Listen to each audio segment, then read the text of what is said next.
If you want cheap Microsoft points and game codes, check out g2a.com. Link is in the description below.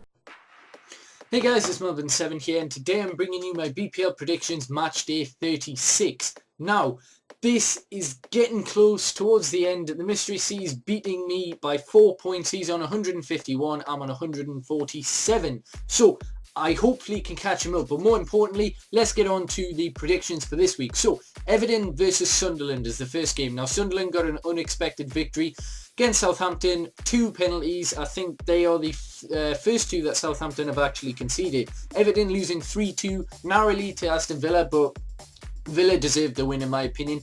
In this, Sunderland need the points, alright, and I'm going to say they're going to pick up a 1-1 draw. Even though they're away, they usually do it at the end of the season. They usually pick up unexpected results, like when they beat us at Old Trafford and Chelsea at Stamford Bridge last season. So I'm going to say 1-1. In the next game, we've got Villa versus West Ham. Now, Villa, a great win against Everton. They're on fire, same as Christian Benteke. West Ham, on the other hand, they got a good win against Burnley, but West Ham season's tailored down to mid-table mediocrity, considering they were in the top 4 in December. So I think Villa are going to exploit this. They're going to win 2-0 in my opinion. In the next game, we've got Hull versus Burnley. Burnley looks as though they're already down and out. Hull, on the other hand, really need the points, alright? They played relatively okay against Arsenal, but Arsenal deserved the win. I mean, in the second half, Arsenal completely destroyed them in the first half. But you know, it's Arsenal, so Hull can pick up points against Burnley. They really need to, because the fight for relegation, 5 teams within 2 points of the drop in 18th place. Well, Hull are 17th. So I think Hull are going to win this 2-0. In the next game, we've got Leicester versus Southampton. Now, if this had been a few months ago, you would have said that Southampton were the in-form team and Leicester were the out-of-form team. Role reversal this time. Southampton kind of tailored away a little bit. 7th, they're fighting for Europa. And Leicester, on the other hand, they've been fantastic. 5 wins in the last 6, only losing narrowly to Chelsea in the end, to be honest. And yeah, I reckon they're going to pick up another win. I reckon it's going to be 2-1.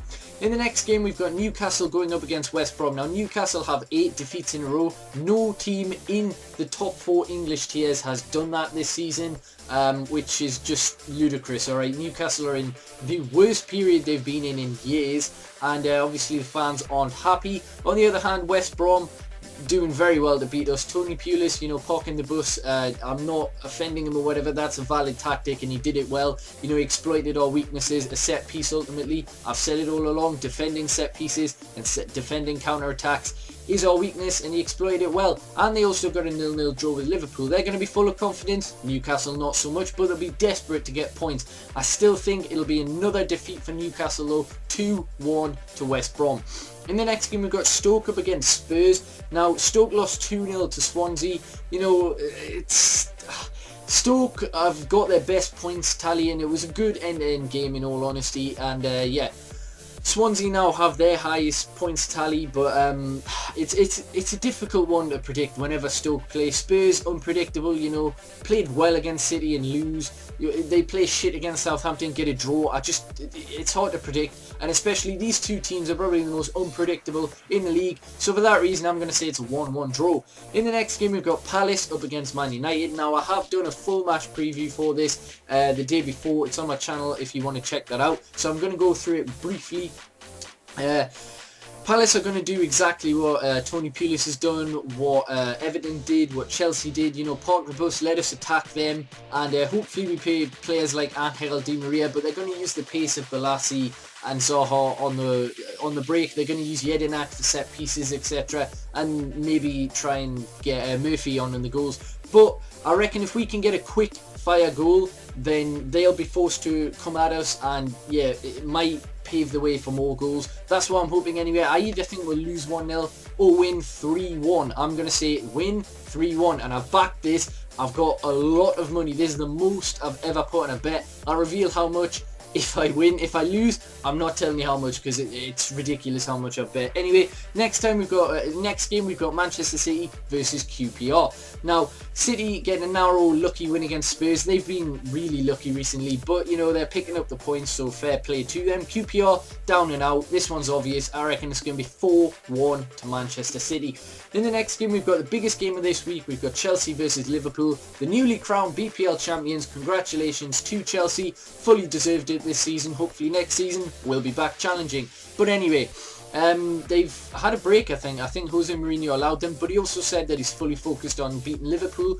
Hopefully that statement is true, because if we can beat Crystal Palace and Liverpool lose this game, Champions League is already done, because we'll be 7 points ahead with 2 games left.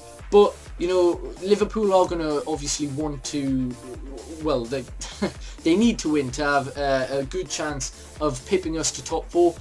If we do beat Palace, I reckon their mentality is going to be different. It all depends. If we lose to Palace, then they're going to really attack Chelsea and think, look, we can get top 4. So hopefully we do our job, beat Palace, and then Chelsea can hopefully do us a favour and beat Liverpool 2-0 is my prediction.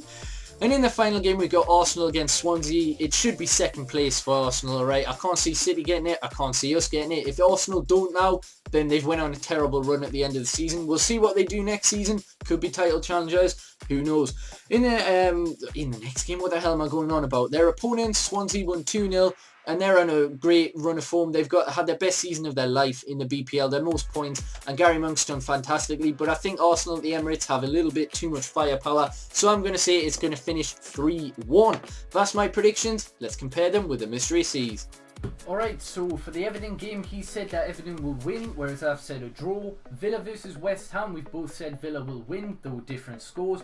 Hull versus Burnley, both said 2-0 Hull. Next game we've said 2-1, well I've said 2-1 for Leicester, he said a 1-1 draw. Newcastle he thinks will end their losing streak and win, whereas I say they'll extend their losing streak to 9 games. See what happens there. Watch it be a draw and neither of us are right. Anyway, next game we've got Stoke versus Spurs. He said that Spurs will win, whereas I say they'll draw. Palace versus United, he says a draw, whereas I say a win. City versus QPR, we both think City will win very comfortably. Chelsea versus Liverpool, he thinks they'll batter them 3-0, whereas I say they'll kind of play very well and win 2-0. You know, it'll be a solid performance basically. Arsenal versus Swansea, he thinks they'll win comfortably 2-0, whereas I say 3-1. So relatively similar. Hopefully I can gain some points, particularly in the Manchester United game. Hopefully we do win that. We really need to, but yeah, if you haven't already, subscribe, like the video, and yeah, peace.